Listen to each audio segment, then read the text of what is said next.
Envelhecer é um processo natural que envolve mudanças físicas, cognitivas e emocionais ao longo do tempo. E a saúde e o bem-estar são essenciais para a construção de uma sociedade mais inclusiva e cuidadosa.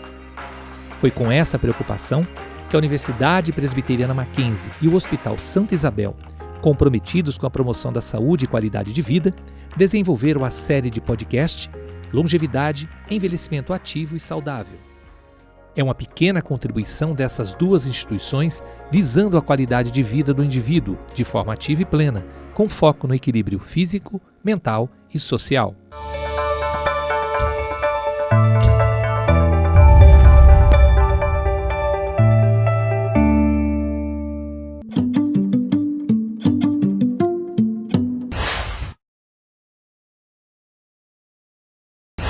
Tudo bem? Sejam bem-vindos a mais um programa, mais um podcast sobre longevidade e qualidade de vida, uma parceria aqui da Universidade Presbiteriana Mackenzie e o Hospital Santa Isabel da Redditor. Hoje nós vamos tratar sobre um tema importantíssimo, embora todos já tenham falado sobre isso, tem algumas características muito importantes que eu acredito que você que está nos acompanhando merece ouvir e ter uma atenção especial sobre as questões da alimentação e da obesidade. Para isso, nós vamos conversar aqui com a professora Márcia Nassif, que é professora do curso de nutrição aqui da Universidade Presbiteriana Mackenzie. Tudo bem, professora? Olá, tudo bem, Álvaro? Boa tarde. Bem-vinda. E também com a doutora Rafaela Pinheiro, que é mestre em Ciência da Saúde e também nutricionista do Hospital Santa Isabel. Tudo bem, doutora? Tudo jóia. Então vamos lá. Meninas, essa questão da obesidade já é um tema recorrente aqui no nosso programa, por uma série de fatores, né? Porque como nós estamos falando de qualidade de vida, estamos falando de doenças, problemas, síndromes e tal, e a obesidade meio que permeia vários outros problemas, várias outras doenças, né?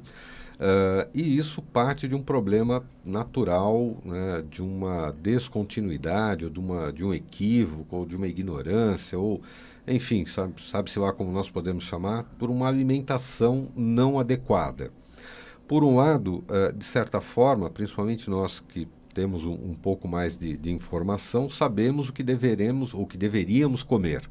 Mas, por outro lado, pelo dia a dia corrido, pela falta de grana, pela situação, a gente olha e fala, peraí, antes de comer aqui um sanduíche natural com esse queijo branco delicioso, eu vou optar aqui por essa coxinha, esse sanduíche de pernil aqui muito mais saboroso, né? E aí eu falo, não, vai ser só uma vez. Aí é um dia, outro dia e assim vai. Como é que a gente pode tentar melhorar essa situação, meninas? Porque, infelizmente, a teoria é muito legal. Agora, o dia a dia, na prática, para uma população como numa cidade como São Paulo, principalmente para aquele que é 60 a mais, complica um pouco mais, né? Exato. Eu acho que, antes de tudo, é importante a gente falar que a obesidade é um problema de saúde pública em todas as faixas etárias, não só no envelhecimento, né, não só no idoso, mas a gente já tem crianças obesas, adolescentes obesos, adultos, sem dúvida alguma, e essa população de 60 a mais também tem um índice enorme de sobrepeso e obesidade. A obesidade não é causada por um único fator, né? É uma doença multicausal. Então, sem dúvida, a pessoa que tem uma alimentação inadequada, não faz atividade física, tem uma rotina completamente sedentária, ela tem uma chance enorme de ser uma pessoa obesa. E a gente tem visto muitos casos de pessoas com mais de 60 anos, né? Com sobrepeso e obesidade, também por conta de se alimentar de forma bastante inadequada. Então, eu acho que a gente precisa pensar em estratégias para que essas pessoas, elas possam não só diminuir de peso, mas para que elas tenham uma qualidade de vida adequada e não tenham doenças decorrentes da obesidade. Porque a gente sabe que a obesidade, ela pode causar diabetes, hipertensão, síndrome metabólica, câncer. Então, quando essa pessoa, ela melhora a alimentação, a gente também contribui para que esse idoso, né, para que essas pessoas tenham uma diminuição do número de doenças. É importante a gente falar sobre isso, doutora Rafaela, porque muitas vezes a gente nos últimos anos, eu até comentei isso num outro programa, nós estamos aí numa discussão interessante sobre a questão estética, de que não é legal a gente ter aquele perfil magro das modelos e tal, que eu acho muito legal, até porque eu também sou meio gordinho aqui, também faço votos, né? Faço coro nessa discussão. Porém, isso não significa uma salvaguarda para que a gente tenha um corpo bem roliço, porque a gente se alimenta mal, não pratica esporte, fuma, bebe, quer dizer, tem todos os vícios nocivos à saúde. Como é que a gente consegue equilibrar um pouco desse discurso? A obesidade é uma doença metabólica, né? Uma doença endócrino-metabólica. Então, uma coisa é o padrão estético de modelos, aquele corpo muito magro, que frequentemente está relacionado também a uma série de doenças. Mas colocar a obesidade como uma frequente, como normal, é muito arriscado, porque, como a professora Márcia já disse, nós temos obesidade relacionada a várias doenças, hipertensão, doenças cardiovasculares, que são as doenças que mais matam no mundo hoje, né? A nossa previsão é que em 2025 nós tenhamos aí um aumento expressivo da obesidade, de 2,5 bilhões de pessoas no mundo. Então, isso é muito grave, é muito arriscado. Eu acho que ninguém melhor do que o profissional nutricionista para identificar a obesidade e seguir com o tratamento dessa pessoa para que a gente consiga inibir os fatores de risco e gerar aí uma longevidade, mas com qualidade de vida. Então, a pessoa precisa ter a qualidade de vida para ela conseguir garantir aí esses últimos anos de vida, ou enfim, esse envelhecimento saudável. Ou prolongar a vida, exatamente, né? Com mais qualidade. É importante a gente lembrar que dentro desse escopo nós temos várias circunstâncias, como vocês colocam, são vários fatores. Mas o que é ser saudável num país múltiplo como o nosso, com uma cultura alimentar diferenciada, né, em muitas regiões, e ao mesmo tempo com um perfil físico muito diferente, né? Nós somos um país muito misturados, né, com várias etnias, com várias nacionalidades que se juntaram a nós. Então, como é que a gente pode dizer o que é ser saudável? Porque eu posso ser mais gordinho, mais fortinho, porque é um padrão da minha família. Eu posso ser muito magro, porque é um padrão de família. Ou o quanto eu posso ter isso como equilíbrio, né? Como é que porque é só caso a caso, né? A gente não vai conseguir ter isso de um padrão médio, né? Eu acho que seria ótimo se toda a população ela pudesse fazer um acompanhamento nutricional para que a gente pudesse dizer a cada uma das pessoas o que é que ela é, né? Será que ela é uma pessoa eutrófica, que é aquela pessoa que tem um peso adequado? Será que essa pessoa ela está acima do peso? Ela é uma pessoa obesa? E a gente tem diversos indicadores, diversos métodos para identificar sobrepeso e obesidade na população. A maneira mais fácil, mais rápida que a gente pode utilizar é fazer a avaliação do índice de massa corporal, que é uma medida muito rápida, muito barata, que a gente apenas pesa as pessoas, avalia também a sua estatura e a gente faz um cálculo. Quando esse valor, no caso de idosos, é acima de 28 quilogramas por metro ao quadrado, eu digo que essa pessoa ela é uma pessoa com sobrepeso. Quando esse valor é acima de 30, eu já digo que esse idoso, ele é um idoso que tem obesidade. Então, eu já consigo, por meio desse cálculo bastante simples, identificar o que é uma pessoa com sobrepeso e o que é uma pessoa com obesidade no caso dos idosos. Porque para o adulto, para a criança, para o adolescente, eu tenho valores um pouquinho diferentes. E aí, é claro, né? Se eu sei que essa pessoa, ela é uma pessoa que já apresenta sobrepeso, que ela já apresenta obesidade, sem dúvida alguma, eu preciso cuidar da alimentação. Então, por exemplo, no nosso país, as pessoas, elas deixaram de comer arroz com feijão, que é uma refeição muito saudável, né? O arroz com feijão é fonte de fibras, é fonte de vitaminas, fonte de minerais, fonte de proteínas. E a população, acho que por modismo, parou de consumir esses alimentos que são extremamente saudáveis. E aí, o que mais que elas deveriam consumir? Frutas, sem dúvida alguma. Elas deveriam incluir legumes na sua alimentação, deveriam incluir verduras na sua alimentação.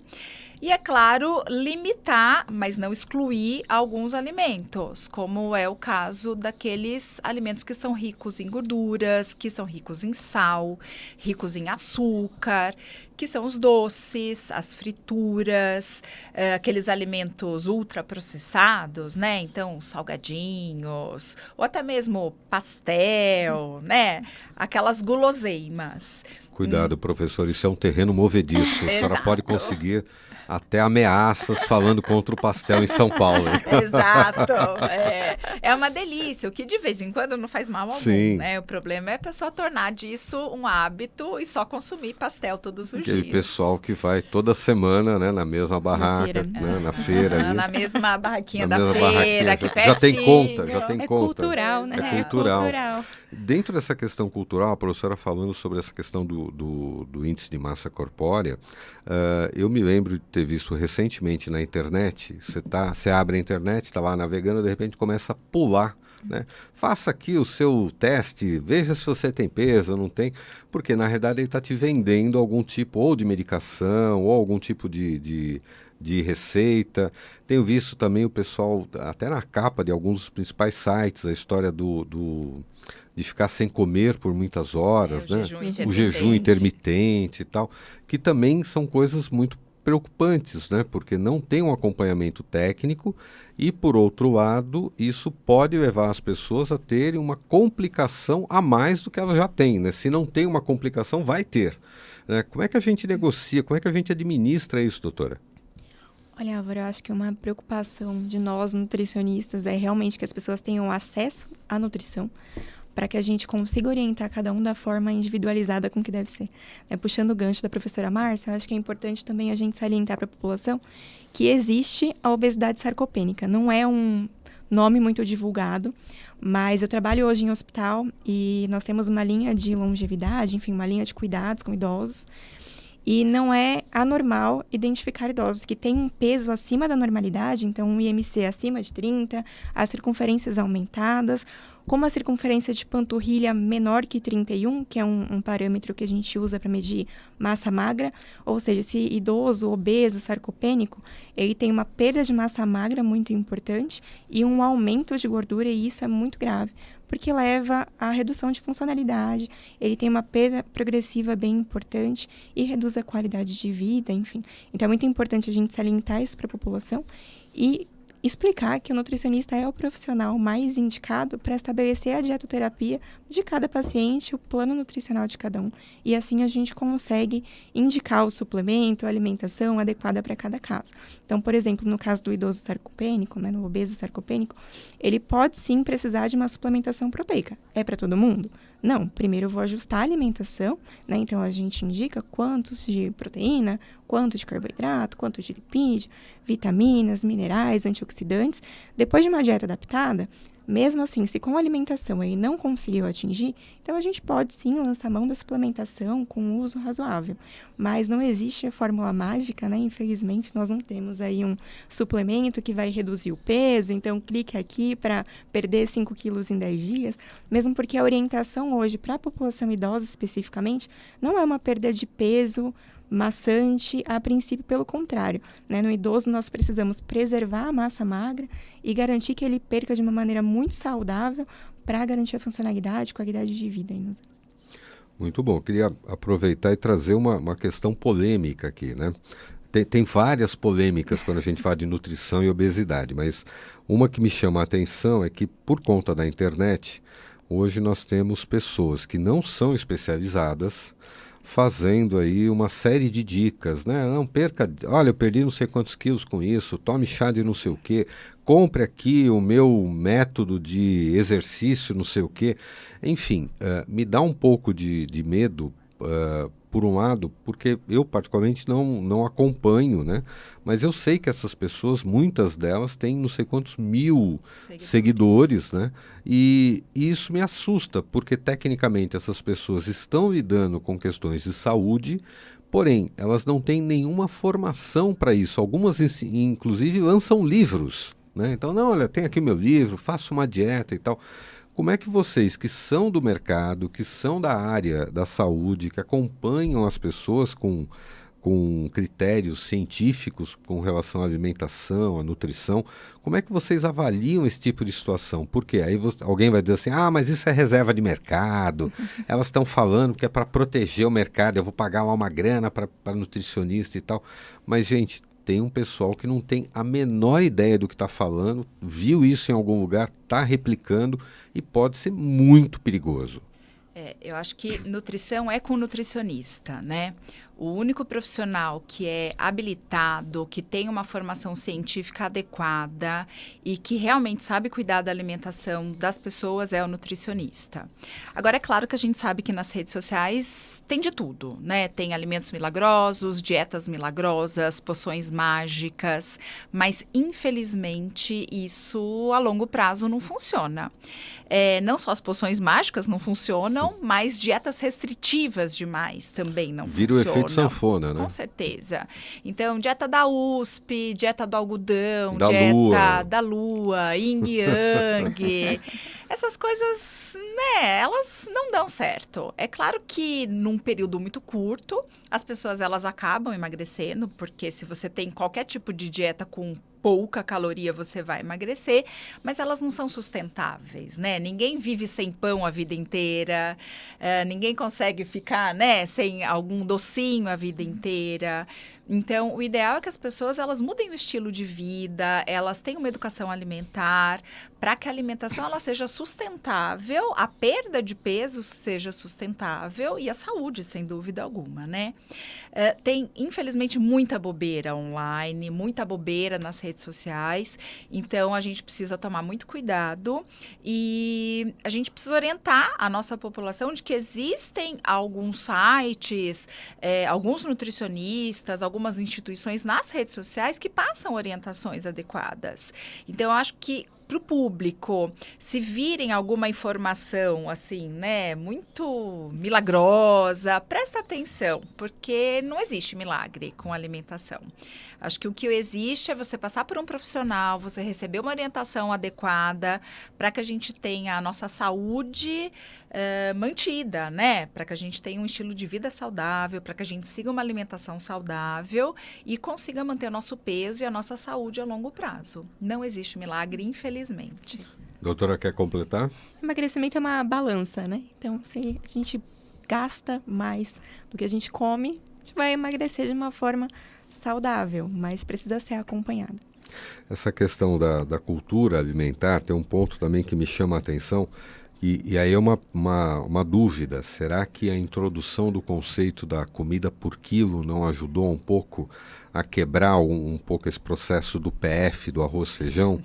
Porque a gente ia no PF, comia lá o arroz feijão, um bife, uma batata frita, uma salada, não sei o quê, vinha tudo junto e misturado, você comia, ia embora e estava tudo bem.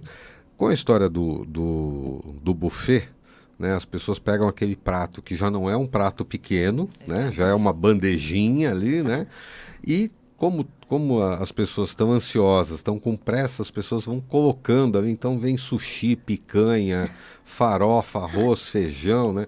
Tem gente que faz aquele prato montanha, né, que vai escondendo as coisas, né, vai pondo, sobrepondo, aí o cara come, embaixo tem um bife, come, tem um ovo, depois tem macarrão, tem, né, aquelas coisas que você vê no quilo. Mas eu brinco com essa situação, mas o que me chama a atenção é que dois aspectos. Primeiro, a questão da limitação da quantidade. Segundo, que como tem uma variedade muito grande, eu posso escolher tudo aquilo que eu gosto em detrimento daquilo que eu não gosto. E normalmente aquilo que eu não gosto é aquilo que é mais saudável, né? Então eu vou preferir aquilo que é frito em detrimento daquilo que é assado, eu vou preferir aquilo que tem uma gordurinha, o bifinho que tem aquela gordurinha, aquela carninha e tal. E vou deixar a salada, os legumes, as alfaces da vida, ali, as verduras de fora. Isso é um padrão cultural que a gente vem mudando ao longo dos anos? Como é que vocês avaliam isso? Eu acho que o quilo realmente tem muitas opções. Realmente atrapalha um pouco se você não souber exatamente qual é o padrão que você precisa seguir ali no dia a dia. Mas pensando numa população mais idosa, tem alguns fatores que a gente precisa considerar. Então, o idoso, ele pode não mastigar bem, ele pode não ter acesso financeiro e o acesso que ele tem são alimentos mais calóricos, alimentos de uma qualidade que não seria o ideal. ele pode não ter um acompanhamento, um isolamento social ali, que pode prejudicar esse fator alimentação. Então, tem alguns fatores que interferem um pouco, e daí pode tanto levar para a desnutrição, quanto pode também levar para a obesidade. Um idoso, por exemplo, que não mastiga bem, ele consegue tomar um pote de sorvete. Então, a gente percebe na prática ali no dia a dia, em que muitas vezes esses alimentos mais calóricos, eles podem ser inseridos na dieta de uma forma prejudicial. E é assustador, né? E aí tem a questão de quanto mais colorido, quanto mais diferenciado, melhor, né, professora? Depende, né? Porque se eu colocar M&M num prato... é muito colorido, né? Vai estar muito... napolitano. Exato. Sorvete napolitano, M&M, pronto, está resolvido, é muito né? colorido, mas não necessariamente é saudável, né? Mas, sem dúvida, existe sim esse conceito de que quanto mais colorido, melhor, né? Mas aí a gente tem que pensar que o colorido tem que ser arroz com feijão, com tomate, com alface, um frango ou uma carne magra, cenoura. Então, se eu puder colocar várias hortaliças, legumes, arroz, feijão e uma fonte proteica, o meu prato ele vai ficar colorido e ele vai ficar bastante saudável. Com essa questão da obesidade, também nós temos muitos produtos que escondem ali, né? Eles parecem que são inofensivos, mas não são.